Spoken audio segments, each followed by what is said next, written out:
புவனம் என்றால் உலகம். அதற்கு ஈஸ்வரி நியமிப்பவள் என்று பொருளாகும்.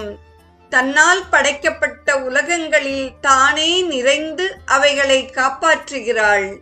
அதனால் ஸ்ரீ லலிதா சகஸ்ரநாமத்தில் 935வது நாமத்தில் அவளை ஜெகத்தாத்ரி என்றும் 759வது நாமத்தில் அவளை விஸ்வதாரிணி என்றும் கூறுகிறார்கள்.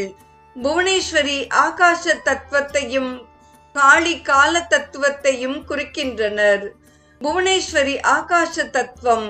அதில் தோன்றும் சப்த தன்மாத்திரையே காளியாகும்.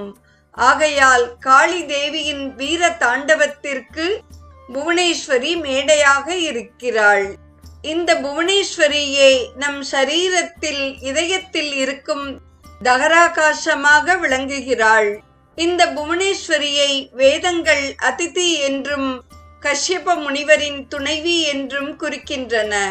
கஷ்யபர் என்றால் பார்க்கிறவர் என்று பொருள். நாம் பொருள்களை ஆகாயத்தில் இருப்பதாகத்தானே பார்க்க வேண்டும். இந்த தத்துவத்தை தான் கதையாக கூறுகிறது வேதம். புவனேஸ்வரி